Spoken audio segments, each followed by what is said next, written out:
Llegado al capítulo número 3. Estamos estudiando la historia de Israel, pero como ejemplo para nosotros en algunas circunstancias.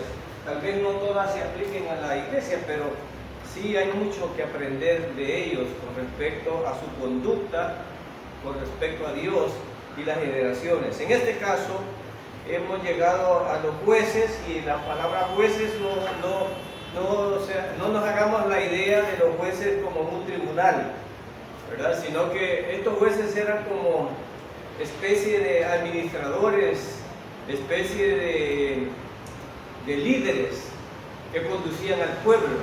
Los vamos a ver de esa manera, no eran jueces que estaban en un tribunal, ¿verdad? Que algunas funciones las hacían para juzgar, sí, ellos podían juzgar, pero habíamos llegado que Israel entró a la tierra de Canaán. El primer error que cometieron fue de que no evacuaron a toda esa tierra de sus habitantes, una orden que habían recibido. Unos por treta y otros, unos por treta se quedaron ahí, pero otros por la desobediencia de Israel no lo sacaron. Bien, ¿qué sucede entonces? Muere Josué, y ahora ¿quién dirige? Y es uno de los primeros aprendizajes que teníamos, una meditación. Cuando no hay quien dirige a la iglesia, cuando no hay quien dirige en el hogar, cuando no hay quien dirige, hermano, es un problema. Y ese es el problema que estaba aquí. ¿Qué podemos aprender de eso? Tal vez Josué era dirigente del pueblo de Israel, pero un día él se iba a ir. Él les había dejado principios, él les había dejado normas, les había dejado eso, pero parece ser que, como en todo caso, ellos no tenían conciencia, simplemente ellos obedecían porque veían la figura de Josué y de que Yahvé estaba con Josué. Entonces nuestros hijos en el hogar, o los miembros de la iglesia, tal vez cuando los ancianos o el pastor, o cuando alguien los ve, también tienen esa conducta, pero cuando no están con la persona que los dirige o con la persona que les está compartiendo enseñanza, entonces nos comportamos como el pueblo de Israel. Este es algo bien importante. Realmente yo hago solo lo que creo, y aunque me han educado, posiblemente todas las cosas de las que me han educado yo no las creo. El pueblo había dicho sí, amén, gloria a Dios, había asumido lo que Joshua o lo que Josué decía, pero ¿qué sucede? No era verdad.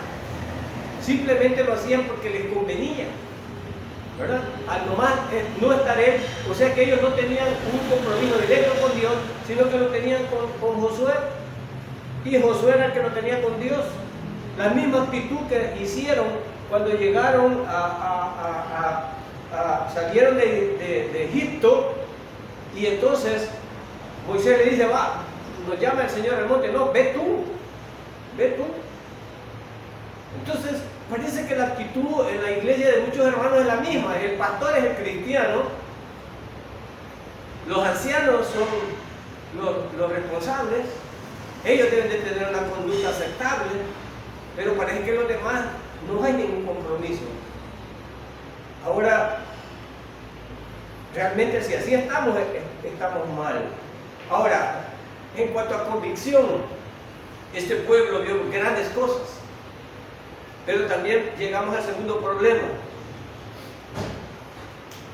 Entonces, el número uno, el problema de aquí era el líder. ¿Qué hacer cuando no está el líder? Ese es un grave problema que estaba sucediendo ahí en él. Número dos, había una nueva generación. Había una nueva generación. Pero el problema de esta nueva generación era que estaba sin rumbo. Esta nueva generación no siguieron. Ahora, solo Josué era el responsable. ¿Qué pasó con los padres de familia de todos los hogares judíos? ¿Qué pasó con los padres de familia de todos los israelitas? ¿Qué sucedió? ¿Qué pasó con sus hijos? O sea, ¿y qué pasa en la iglesia con nuestros hijos? ¿Qué sucede? Entonces el fracaso aquí no solo fue, sino que la responsabilidad de los padres en sus hogares. Y somos igual de responsables ahora nosotros en nuestros hogares, hermano. Somos igual de responsables, o igual vamos a decir, no, es que esta nueva generación que viene no conoce la iglesia, porque esta nueva generación que estaba aquí no sabía de todo lo que había sucedido. Ya ellos mencionan aquí como tres generaciones que han pasado. Entonces tenemos un problema ahí. Ya arrastramos eso. Teníamos un tercer problema, ¿verdad? Que es el de no acatar o no obedecer. No obedecer. No obedecer. No obedecer. Los hijos les gusta ser desobedientes, rebeldes. Les gusta ser. Pero ahora me doy cuenta, nos vamos a dar cuenta que el Señor, cada una de las cosas que hacía no era por casualidad, tenía un propósito. Tenía un propósito. Y nos vamos al capítulo número 3 y veamos ahora qué enseñanza nos tiene el Señor y qué podemos aprender de los errores de ellos. El libro de Jueces destaca una decadencia terrible en espiral del pueblo de Israel. Estos primeros jueces quizás son los más buenos. Luego vamos a ver otro. Es un libro, terrible, no sé hoy en día con toda la hipocresía de las naciones, si lo permiten enseñar, porque está lleno de sangre, está lleno de violencia, pero es la realidad. Ahora, nosotros como iglesia tenemos la enseñanza de Dios, no vamos con la corriente del mundo. Ya vimos la corriente del mundo. Estoy yo espantado, nunca pensé que iba a haber yo tanto anticristo, ni tanto blasfemo, ni tanto apóstata detrás de los púlpitos. Están llenos los púlpitos de este tipo de personas. He estado oyendo uno que dice, yo soy Cristo, crean que yo soy Cristo. Ustedes no me pueden creer, pero yo soy Cristo. Increíble, increíble. A pesar de que está la profecía de que venían falsos cristos, y sabemos que esos falsos cristos, pues, pero ellos se lo atribuyen, no hay respeto para la palabra de Dios. Hay gente detrás de los púlpitos que son siervos de Satanás. Pero no es descabellado si Israel había llegado hasta aquí, le habían dado una tierra, había hecho proezas tremendas y eran tan perdidos como estos pastores que estoy hablando o de estos enseñadores. Capítulo 3, verso 1. Que el Señor dejó ciertas naciones en la tierra para poner a prueba a los israelitas que no habían conocido las guerras. Hay un propósito aquí. Hay un propósito. El ángel, recuerdan que el ángel de Yahvé había hablado ya con ese pueblo y le dio una sentencia. ¿Recuerdan? Vimos en el capítulo anterior y le dio una sentencia. Ahora, ¿la desobediencia iba a tener resultados? Sí, la desobediencia iba a tener resultados. Entonces digo, el Señor no pasa en vano las cosas. Israel había recibido todo el amor de Dios, había recibido poder de Dios y lo había demostrado a todas las naciones. Ellos tenían la obligación de demostrar lo que era Yahvé, lo que era Dios a las otras naciones, pero ellos no lo hicieron. En este caso ellos se sometieron a las otras naciones. Entonces, y el Señor, el ángel de Yahvé, una parucía, una aparición de Yeshua antes de encarnarse, y les dice lo que han hecho y lo desobedientes que son. Entonces en este capítulo 3 dice, el Señor dejó ciertas naciones en la tierra con un propósito. Todo tiene un propósito y esto tiene que ver con la soberanía de Dios. Cuando yo acepto la soberanía de Dios, yo descanso. A mí me costó ir aceptando la soberanía de Dios. Estudié muchas horas. oraba y decía, bueno, Dios, no tenés control sobre la muerte de niños, no tenés control sobre lo que pasa en la congregación, no tenés control sobre las enfermedades de los hermanos. Y yo me hacía estas preguntas. Pero si Dios es soberano, todo lo que nos pasa a los creyentes es voluntad de Dios. Él no está dormido. Entonces yo no tengo más que asumir y descansar y pedir piedad y misericordia nada más. Pero no me debo de extrañar. Y yo aprendí aquí en el capítulo 3, dice, el Señor dejó ciertas naciones en la tierra para poner a prueba. Había un propósito.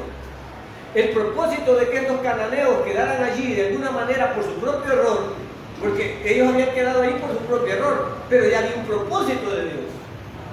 Entonces nos parece increíble las cosas que nos pasan, un vecino perverso, un vecino que nos saca de quicio, alguien que nos maltrata, un patrón que no nos entiende, o sea, Dios no está dormido.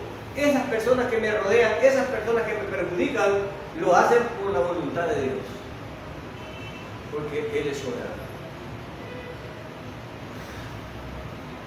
Entonces dice Él aquí, para poner a prueba a los israelitas que no habían conocido las guerras de Canaán. Miren cómo es el Señor misericordioso. Estos habían cometido todos estos errores, entonces esta nueva generación no podía pelear. No podía pelear.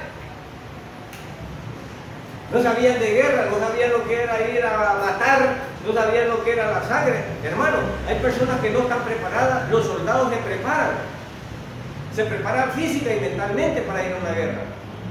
Y a veces mi esposa me dice, ¿y por qué son tan groseros? Porque la guerra es más que grosera. Se les grita, se les inyecta valor, se les maltrata para que bajo presión no se vayan a achicar. Hay soldados que en la primera ráfaga se desmayan, hermano. Y eso es entregar a su compañero, si él se acobarda. Entonces los soldados se entrenan. Israel ya no tenía la generación entrenada, ya se había muerto. Con derecho a corrección creo que ya habían pasado 2 generaciones o 3. Entonces estos no sabían más, como decimos nosotros, tenían manitas de mapachín.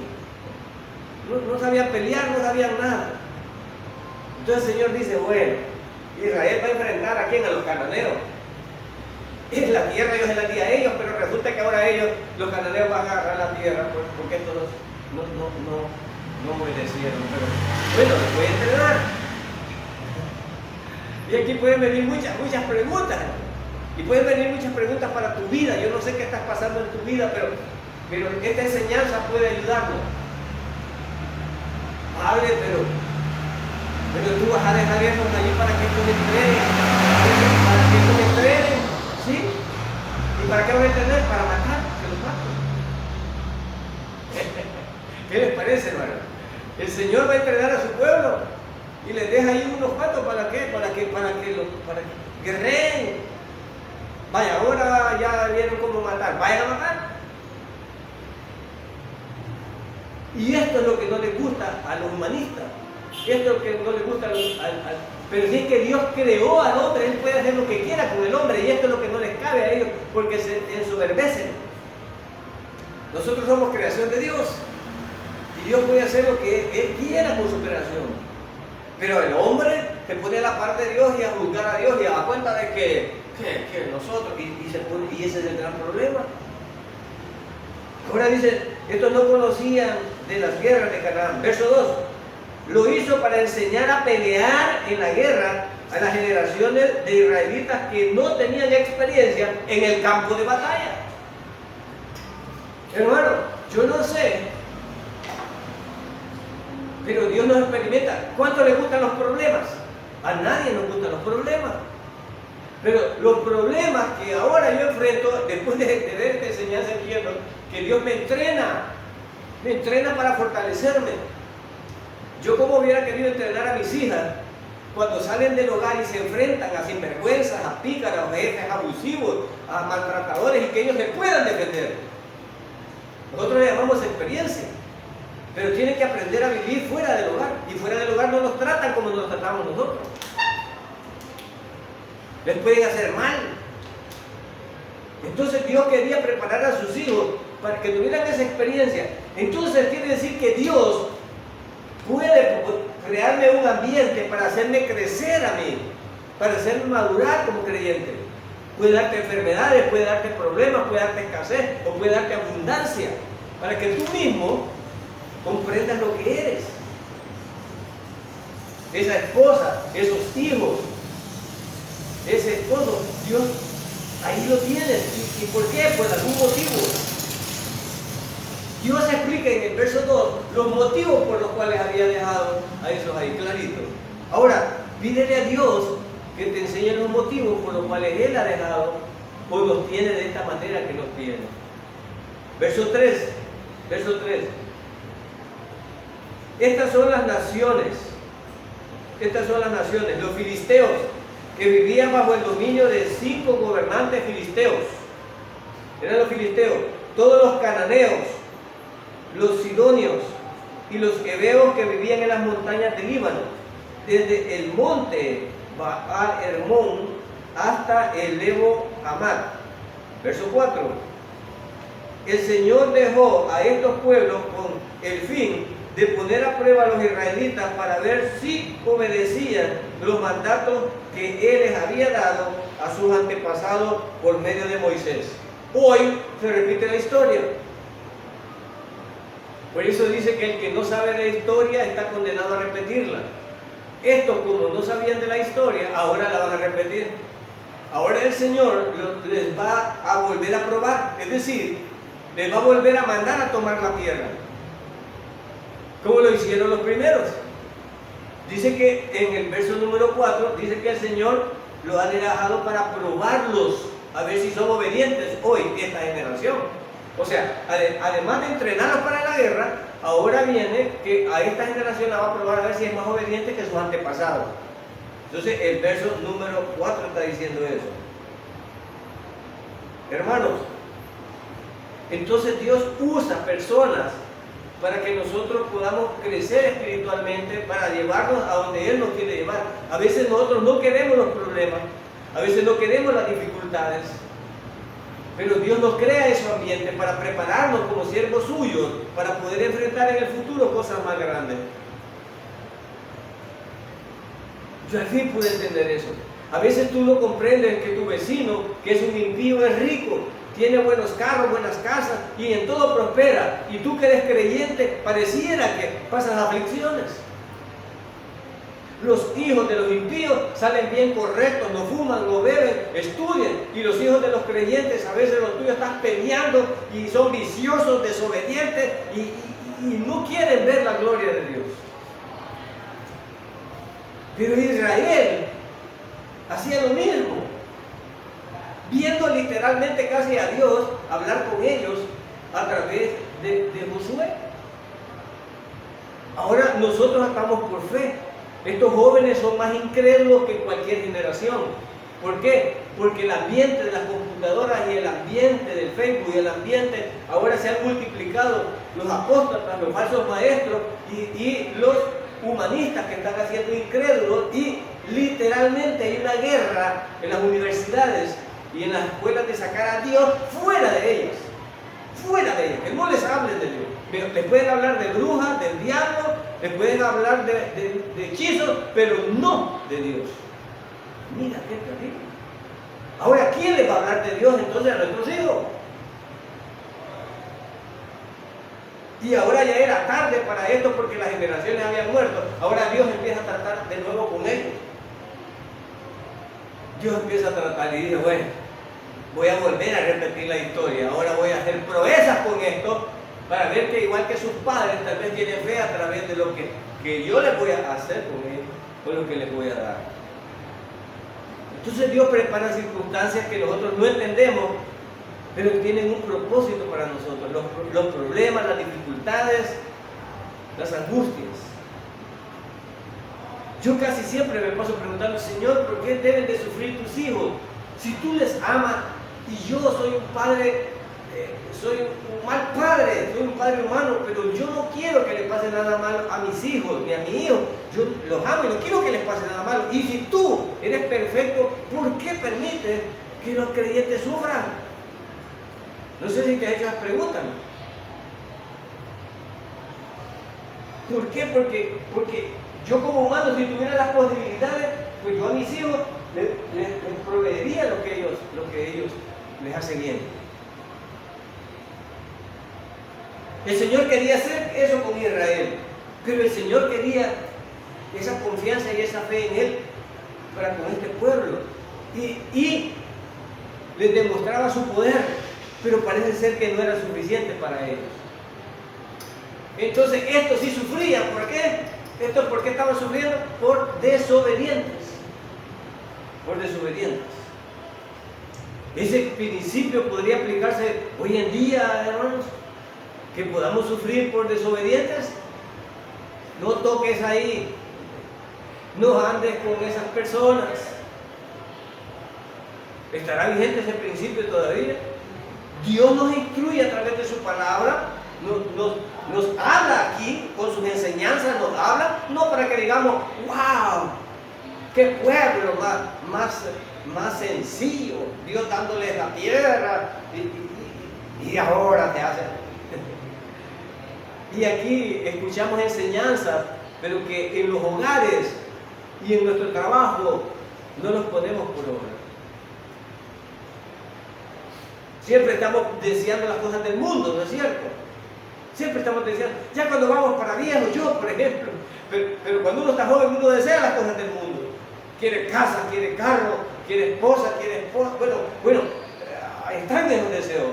Pero cuando uno está viejo, hermano, y se le acerca la muerte, lo único que le pide a Dios uno es salud.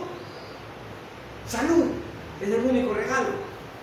Ya no estás interesado en palacio, ya no estás interesado con tal que durmas halal y puedas comer y tener salud, es suficiente.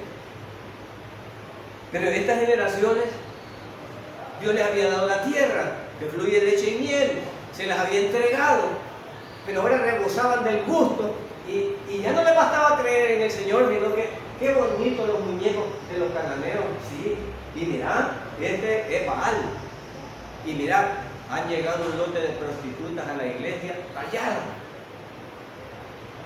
Y Baal, para darle culto, es que vos te metas con todas esas prostitutas. Pero Jehová no es atractivo la religión de Yahvé. La de Yahvé es santidad. Pero el Baal era eso. Y mira, y te da fertilidad. Y hace que tu tierra prospere. Él controla la lluvia, el mar. Y Jehová solo rigor y obediencia. No me es atractivo. Esto es lo que estamos pasando. Y los israelitas decían, bueno, y pueden hacer chonguenga, sí, y podemos hacer lo que querramos, y siempre nuestro Dios está con nosotros. Pero con Yahvé, si tú eras desobediente, este disciplinado no es atractivo. Entonces esta generación buscaba más esa. Y hay personas que andan buscando religiones y no andan buscando la verdad ni a Dios, sino que andan buscando un lugar donde reunirse que piensen como Él piensa y como a Él le gusta, y no como la verdad de Dios.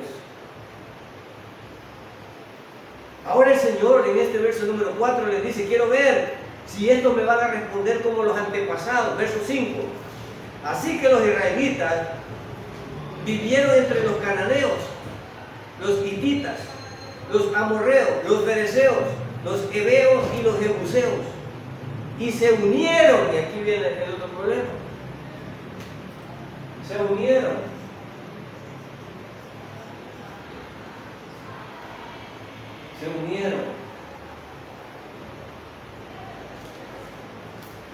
con quién? Con el enemigo. Se unieron con el enemigo.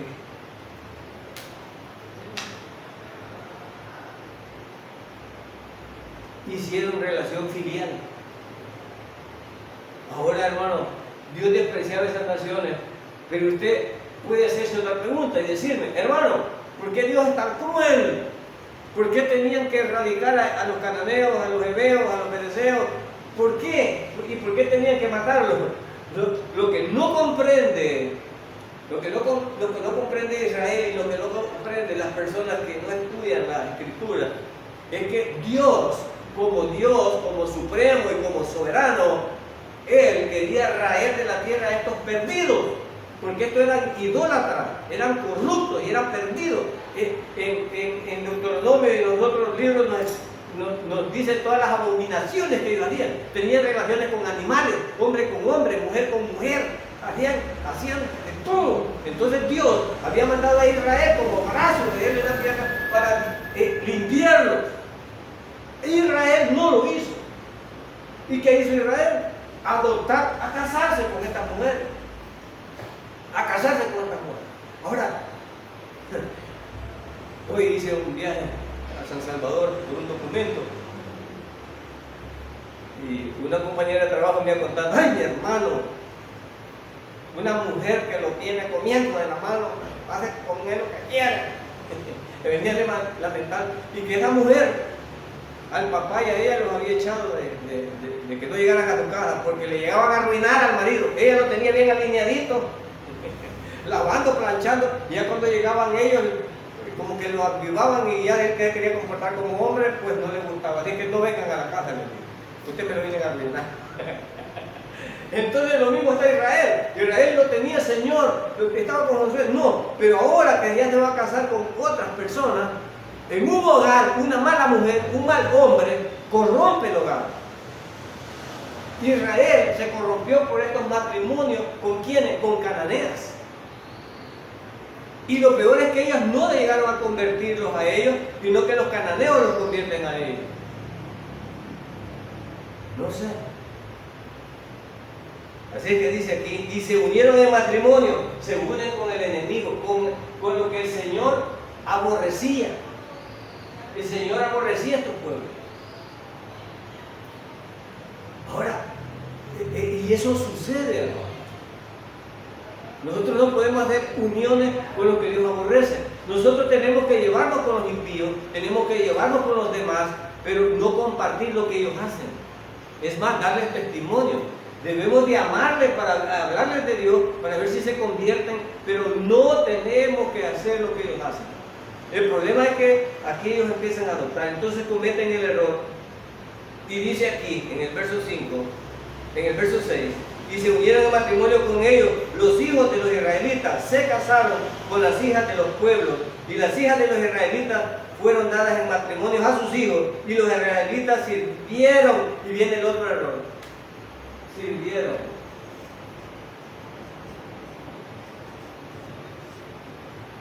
Sirvieron. ¿A quiénes sirvieron? A los dioses. A los dioses.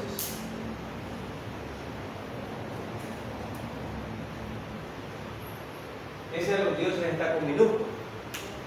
Y cuando no se lee bien, dice otro hombre: ya ven, la misma Biblia dice que hay otros dioses, ¿no? Ahí están otros dioses, ¿verdad? Así que, ¿y qué me importa a mí si yo no quiero adorar a Yahvé y quiero adorar a estos otros dioses? ¿Y no son dioses, pues? ¿Qué les parece ese argumento? ¿Qué les parece ese argumento? La misma Biblia dice que hay otros dioses, pues. No es que hay otros dioses, hay un solo Dios. El problema es que los hombres se hacen otros dioses, que no son dioses. Pero para distinguirlos de Dios escriben con minúsculas. Y hay algunos creyentes que ni eso saben.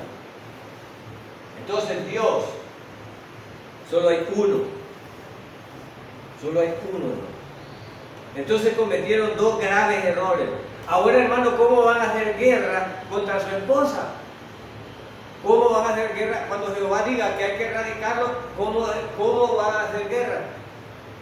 ¿Cómo lo van a eliminar? Este es el peor error, haberse unido. Y los hijos, hermano, ahora ya los hijos de estos dos, ¿qué son?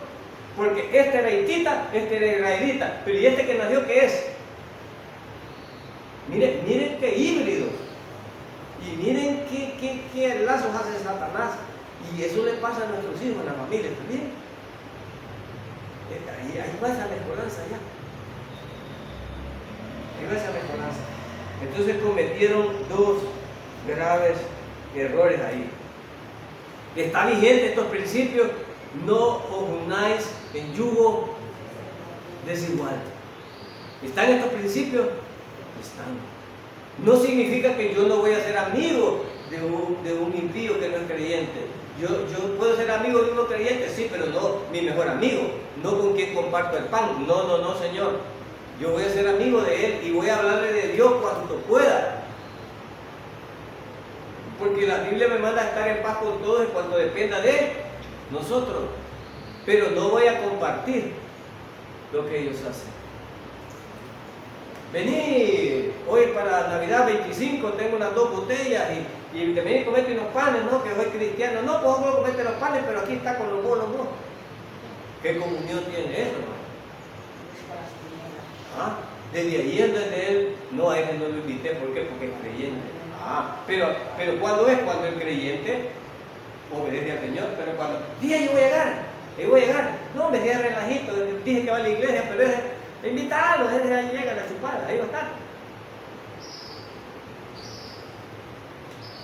Esto es lo que está ocurriendo. Pero ahora hay una diferencia entre la iglesia y entre el pueblo de Israel. Ahora ellos no habían ancianos, no había líderes. ¿Son importantes los ancianos y los líderes? ¿Son importantes? Ve la importancia de la iglesia para que la iglesia sea edificada y pueda ser vanguardista y defender para que nuestros hijos y nuestras generaciones no ignoren la verdad. ¿Qué tal si no hubiera? Porque si estos ya no tenían un líder, ¿quién les enseñaba? ¿Quién les enseñaba? Ahorita van a levantar jueces, pero estos jueces eran una espumilla. O sea, se levantaban, desaparecían.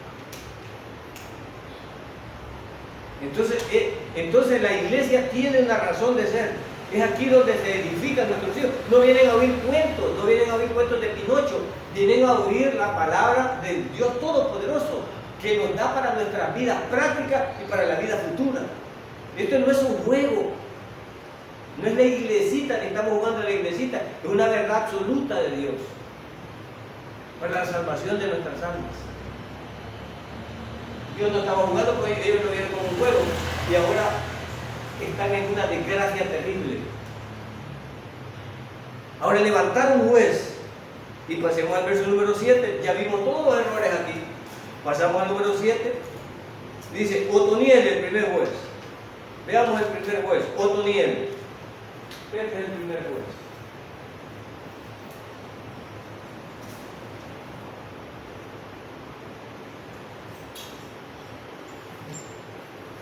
Otoniel.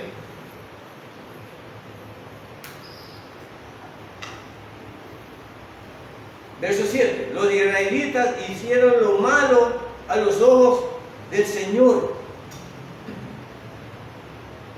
Esta frase, hermano, es bien significativa. Los israelitas hicieron lo malo ante los ojos del Señor. La iglesia hizo, ¿y qué podríamos decir? ¿Cómo estará actuando la iglesia? Nos podemos preguntar, porque ellos ya lo hicieron y ya veremos los resultados que tuvieron. Pero es importante para preguntar aquí, y la iglesia, y aquí dice, los israelitas hicieron lo malo. Ahora, la iglesia hizo, ¿y qué podría decir yo? ¿Cómo estamos actuando como congregación? Somos como el pueblo de Israel, nosotros somos un pueblo escogido, nación santa. ¿Qué dice el Señor? Somos un pueblo, todos sacerdocios. Entonces, ahora veámonos como que si fuéramos israelitas nosotros, pero nosotros somos la iglesia. Pero ahora, ¿qué podría decir el Señor? Y la iglesia hizo lo bueno delante del Señor. ¿Podríamos decir eso? ¿Cómo estamos actuando? Esa es la pregunta. Hay que pararse firmes porque tenemos el mismo problema. ¿Cuál es nuestro problema? Que nuestros hijos, que nuestra esposa o que nuestro esposo se quieren alejar de Jehová. ¿No es cierto? Se quieren alejar, es nuestro problema. La batalla que nuestros hijos se ponen al mundo y el mundo los absorbe. Esa es nuestra dificultad que tenemos. Y nosotros, con el celo de Dios, queremos que sean hombres de bien, mujeres de bien, y que alcancen salvación. Ese es nuestro ruego al Señor. Pero ¿quién rogaba por estos perdidos ya? Veamos qué dice aquí. Los israelitas hicieron lo malo delante del Señor. Se olvidaron del Señor su Dios y sirvieron a las imágenes de Baal y a los postes dedicados a la diosa de Acera. Estos postes son como los árboles de Navidad que ponen ahora. De ahí vienen los árboles estos, frondosos. Nada más que aquí eran unos de árboles, unos postes de madera, que eran Acera, que era la mujer de Baal. Así quieren decir que Yahvé tiene mujer. ¿Y ya saben quién es la mujer de Yahvé? Porque tiene hijos.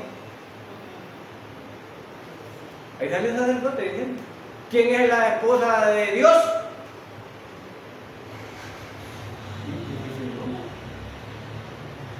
Ahora, ¿se imaginan a Dios con esposa ustedes, hermano? Ya casaron.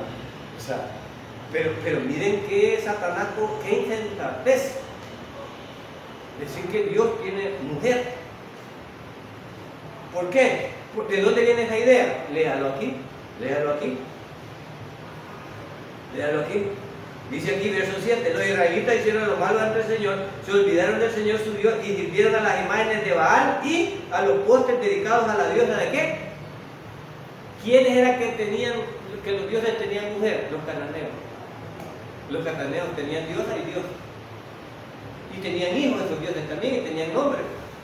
De allí viene eso. Ah, no, pero el Señor también. ¿Y de quién era mujer? Bueno, y vienen unas preguntas que no es el caso, pero solo quiero que se lleven la idea para que vean ustedes lo descabellado que es esto. Entonces, ¿cuántos maridos tenía Miriam? Uno en la tierra y otro en el cielo. ¿De quién era mujer Miriam entonces? Y si hacen estas preguntas, que tal vez usted no se las ha hecho, pero se las puede hacer a alguien. Se las puede hacer a alguien. Sin embargo, no es el tema ahora, pero si ustedes ven, lo que quiero comparar es que esto viene de religiones paganas. Hay una religión actual que se parece a estas religiones paganas, casi por eso a veces le dicen prostituta y ramera, porque agarró de todas las religiones para tener contento a todos. Una característica de estos dioses es que tenían ciertos poderes especiales. Acera tenía poder sobre el mar y Baal sobre la lluvia y los cielos. ¿Miren? San Caralampio sobre los motoristas, tanto pan sobre el no sé qué, tan chuflay, y dicen que tienen poderes especiales cada uno. Pero esto lo hacían las religiones paganas. Le daban poder a diosecitos, y cada diosecito tenía un oficio. Esto viene de ahí. Y luego dice aquí, 8. Entonces el Señor ardió de enojo contra Israel. ¿Se enoja el Señor, hermano? ¿Quién quiere tener enojado a Dios? Si cuando se enoja la mujer en la casa, o cuando se enoja el esposo, o cuando se enoja el patrón con usted, es un problema. Ahora imagínense que Dios se enoje con usted, el creador del universo. Ahora, ¿usted cree que está jugando, está payaseando? Si usted es hijo de Dios, Dios se enoja cuando su conducta no es como la que Él quiere. Él se enoja. Como se enoja un padre cuando un hijo no anda rectamente.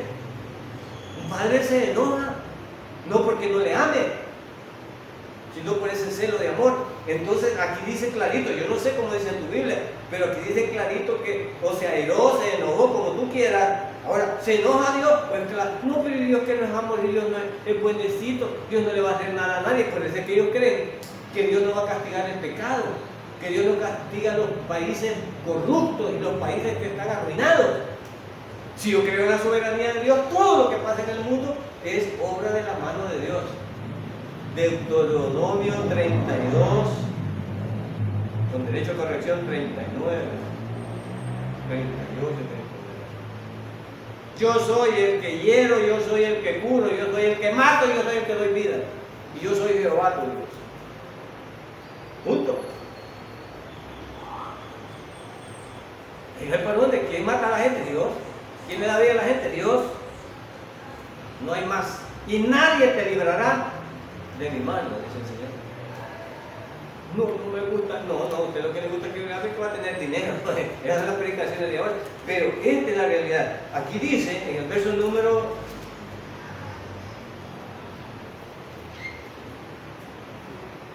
número 8. Entonces el Señor se ardió de enojo contra Israel. Y ahora, a consecuencia de los enojos que hace Dios, a consecuencia del enojo, y los entregó en manos de Cusán Risataim, rey de Aram Naharaim. Y los israelitas sirvieron a Cusán Risataim durante 8 años. ¿Cuál fue el resultado de ellos de haber hecho lo malo? 8 años de servidumbre. Ahora yo me pregunto, ¿y por qué yo soy tan salado? Y segundo, ¿y por qué a mí tal cosa? ¿Y por qué a mí tal cosa? Ponte a pensar. Ponte a pensar cómo estamos con el Señor. Ponte a pensar. Ya dije, el Señor es soberano, pero el Señor le gusta a la gente obediente. Le gusta a la gente obediente. El sufrimiento a nadie le gusta, pero aquí dice clarito que a causa del enojo del Señor con su pueblo, era su pueblo. ¿A quién usaba para disciplinar a su pueblo el Señor? A los cananeos que había dejado ahí. ¿A quién va a usar el Señor para disciplinarnos a nosotros? A mi patrón, a mi esposa, al esposo, a los hijos. Él va a usar a la gente de alrededor para que tú llegues al punto que Él quiere. Él no va a pasar por alto tu ofensa. Bueno, sí, en el cristianismo nosotros tenemos esa gracia. El Señor dice que dice en 1 Juan 1:9, que si confesamos, ¿verdad? Él es fiel y justo. Entonces nosotros tenemos ese chance. Israel también lo tenía, porque cada juez aparecía después de que ellos se arrepentían y clamaban. Así que Dios siempre estaba con su gracia. Pero lo que quiero enfatizar yo en este aprendizaje, en esta enseñanza, es que Israel pagaba su pecado. 8 años de servidumbre a un pueblo que ellos habían conquistado. Ahora este pueblo los sometía a ellos a servidumbre. ¿Se da cuenta? O sea, el Señor estaba tratando con ellos. El Señor siempre ha estado tratando con nosotros. Que las personas no quieran escuchar es otra cosa, pero el Señor ha estado tratando con nosotros. Entonces dice, lo entregó. ¿Quién los entregó? Así que por más que tú hagas, cuando Dios te va a disciplinar, por más que tu familia quiera hacer, por más lo que tú quieras hacer, no te quitará la disciplina del Señor hasta que Él te perdone. No te la vas a quitar. Pero a usted le cayó bien a la medicina, sí, pero a vos no. Y ahí vas a estar con eso. 3, 4 años hasta que Dios quiera. De repente te lo va a quitar. ¿Por qué? Porque el Señor estaba hablando contigo. El Señor ama a sus hijos y los disciplina. Entonces Él no pasa por alto las desobediencias. En la gracia tenemos eso, pero ¿quién dice? El que oculta su pecado no velará. Entonces el Señor te perdona si Él está listo para perdonarte. Solo que confiesa. Israel también, si Israel nomás se volvía a humillar al Señor, ¿qué hacía el Señor? Ponerle otro juez para que los rescatara. Si el problema es la rebeldía de las personas que no quieren someterse. Entonces, 8 años, durante 8 años, no es poco, hermano. Estarle sirviendo a un pueblo que después que había sido esclavo de ellos, ahora ellos eran esclavos de ese pueblo. Verso 9.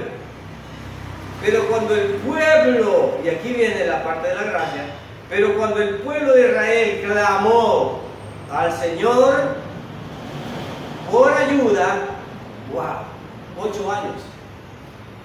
No sé a quién se le ocurrió. No sé quién se acordó de haber dicho, miren, yo me acuerdo que mi padre decía que si clamamos al Señor, que si oramos al Señor, miren qué lindo, alguien se acordó de ello. Y entonces Dios está ahí, pero no anda detrás de sus hijos. Ellos vienen como el hijo pródigo. ¿Y qué hace Dios?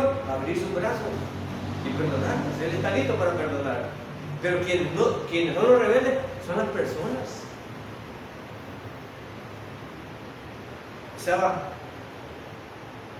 Estaba contando un artista, estaba contando que él era creyente y la mamá oraba por él y entonces pero él, igual que los hijos de nosotros, que de pronto se fue de la casa, y cuando se fue de la casa, igual que Israel, como cuando murió Josué, hizo un conjunto un conjunto de música del diablo. Y lo contratan para ir a hacer un concierto en México. No les puedo dar el nombre y esto está en YouTube, lo podrían ver. Es un artista, yo no le puse atención. Lo que me llamó la atención al final fue que los contratan para un concierto en México. Llegan a México y allí en México lo llamó un señor y les dice, vengan, los quiero contratar, y los subió a una camioneta y los secuestran. La mamá de él lloraba porque él se había ido del mundo. Y ella en su casa, llorando.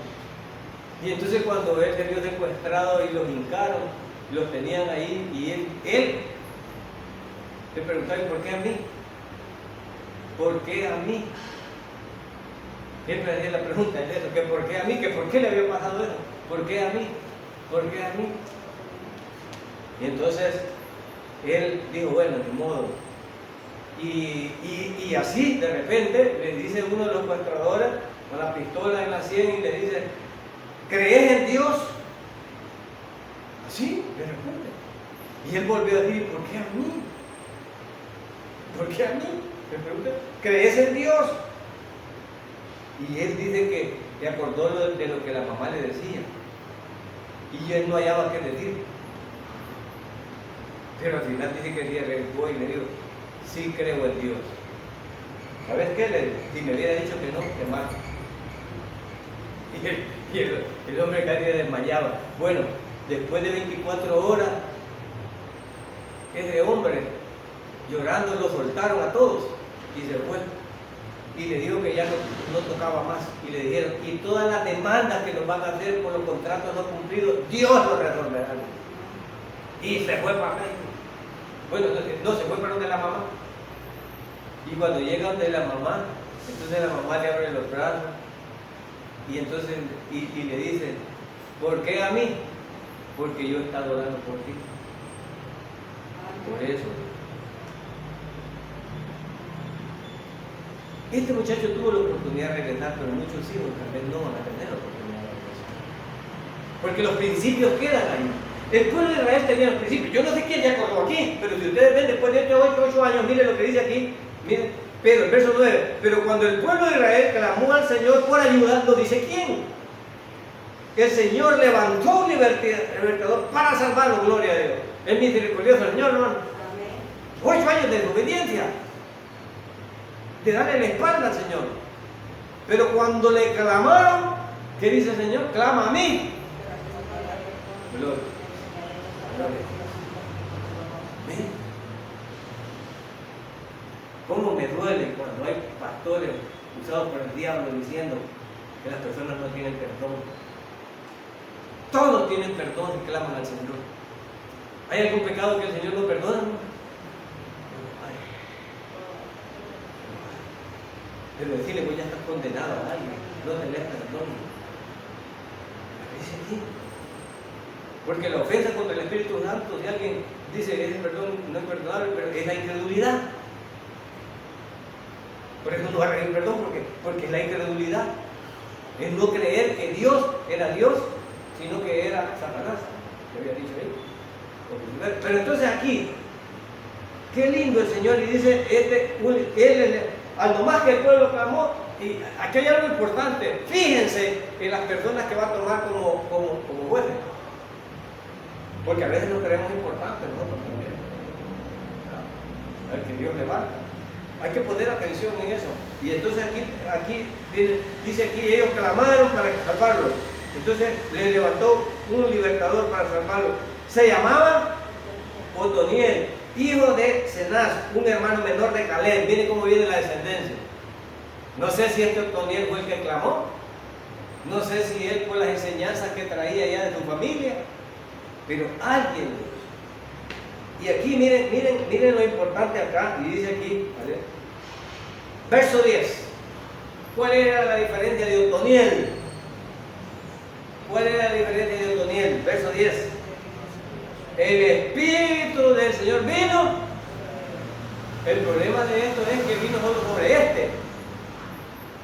Y cuando el Espíritu Santo venía sobre este tenía poder. tenía inteligencia y sabiduría para conducir al pueblo. Pero Dios a la iglesia le ha dado el Espíritu Santo permanente, como un sello. Y fuiste sellado por el Espíritu Santo de la promesa. Por lo tanto, la sabiduría y la valentía la debemos tener todo el tiempo, porque el Espíritu Santo no viene sobre nosotros, sino que vive en nosotros.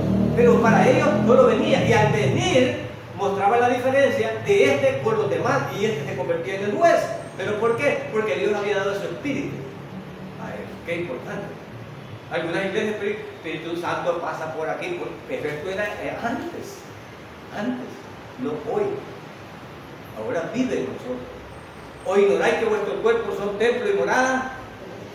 Espíritu Santo. Miren qué diferencia. En esto, la diferencia era cuando dice aquí el Espíritu del Señor vino sobre él y comenzó a ser juez de Israel. Entró en guerra contra Husán Risataim, rey de Aram, y el Señor le dio la victoria sobre él. Hubo paz en la tierra durante 40 años. Luego murió Otoniel. Y uno dice, wow, 8 años de servicio, claman al Señor y el Señor les da un juez. Ese juez lo que lo hace especial es el Espíritu Santo que posa sobre él, y le dio 40 años de paz. Gloria a Dios. Ahora, ¿cuánto más si nosotros clamamos al Señor? Y podemos ver esto. Aún con toda la desobediencia, pero el Señor amaba a su pueblo. Nomás clamaba a él y él le respondía. No le decía, ajá, ¿y hoy por qué? Y no me has estado ahí dando la espalda, ¿y qué querés que yo te...? Porque eso diría uno como humano. Hoy venís a acordarte de mí. O sea, ¿para qué? Pero el Señor no replica. Me gusta eso. Fíjense que el que escribió acá del Señor no dice, y el Señor, no, allá dice que el Señor se enojó y lo dice clarito. Pero aquí dice que nomás clamaron y el Señor levantó un libertador. No dice, y el Señor de media gana o el Señor algo bueno. No, no lo dice. O sea que el Señor solo espera que tú clamas. Solo espera que nosotros confesemos. Qué lindo es mi Señor. Qué lindo. Eso es lo que está diciendo. Miren qué enseñanza hay aquí. 40 años viviendo con el Señor de paz, siendo obedientes. Ahora, ¿cuánto de esto podemos aplicar a nuestras vidas? Nosotros tenemos nuestras vidas en una batalla como el pueblo de Israel, y yo a veces me comporto como el pueblo de Israel, rebelde, ignorante. Y luego vuelvo a clamar, Señor, perdona mis ignorancias, mis inconsistencias, porque, bueno, yo le digo, Padre, si yo soy tan duro como tú me hiciste, o sea, mi límite llega porque yo solo conozco lo que tú me puedes permitir conocer. ¿Verdad? Porque eso es el Señor, pero tiene misericordia de nosotros. Porque Él nos hizo. Entonces, gloria a Dios. Hemos visto el primer juez otoniano. Y miren la enseñanza que hemos tenido. Y miren los errores que se han cometido. Debemos de pensar esto. Ahora la iglesia está siendo edificada a través de las enseñanzas de su palabra. Y debemos de apropiarnos de ella. Y nuestros hijos las deben de saber. ¿Por qué? Porque algún día, aunque anden en el mundo, algún día, todo lo que se quiso el Señor van a decir, mi padre me decía, mi madre me decía, y voy a volver al Señor. En la casa de mi padre hasta los corraleros tienen comida, dijo aquel. Y voy a pedir perdón y me voy. Gloria a Dios. Y lo recibió el Padre con fiesta. Que nuestros hijos aprendan que Dios es misericordioso, que nadie les meta que no los puede perdonar. Él los va a perdonar todo y en cualquier momento que ellos clamen. Gloria a Dios por eso. Oremos. Padre Todopoderoso, te doy gracias por tu misericordia y por las enseñanzas